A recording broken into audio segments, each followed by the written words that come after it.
Good morning guys, hanggang po tayo ay tayo magigisa tayo ng sibuyas bawang at ano na yung ano ito, sardinas ng QA ito.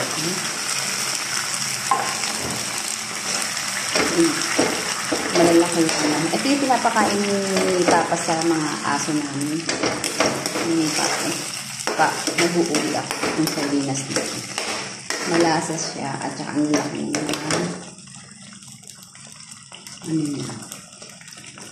fish.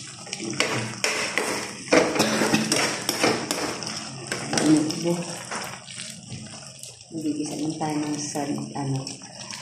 ng upo with sardines. Ito rin yung ating upo. Nilagyan ko na rin siya ng beans. Sayang kasi yung beans kasi masisira na. Eh, pag sopas ko sana yan. Kaso, nabisi kami. Kaya hindi ako nakapagluto ng kahapon. Pero ngayon, sinama ko siya para mapakinabangan. Marami pa yan doon. Kaso na, hindi na sira-sira. Ito po guys ang ulam ko ngayon tanghali. Ganito lang nila. Mahirap kasi walang tagakaya. Lagyan na natin siya ng konting tubig. Siyempre guys, pagkatapos natin siya halo-haloin, pakuluan lang natin siya ng mga after 5 minutes. Lagyan lang natin ng konting tubig. Masabaw naman to guys, kaya isang basong ganito lahat ng nilagay. Para may sabaw man lang sa kanin. Pakuluan lang natin siya ng 5 to 10 minutes. Pwede na yan. Ayan na ang ginisang upo with beans to sardines. Ito na guys. Please follow for more. Bye.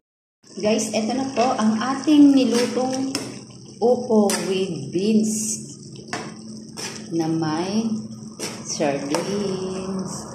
Ayan po, simpleng ulam lang po guys. At pwede natin siyang ihain kahit saan handaan sa lamesa. Bye, thank you for watching. Please follow for more. Comment na kayo at diyan ko kayo babalikan. God bless. Ayan, lalapot tong ating sauce.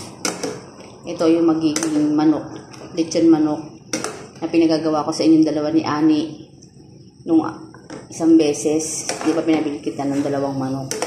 Mali man yung ginawa niya. Ayan o. Lalapot siya. Ito magiging sabaw niya.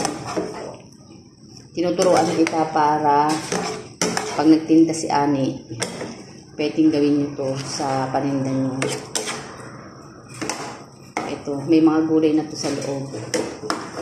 Masarap kaya to. Palaputin nyo na ng palaputin yung ano niya.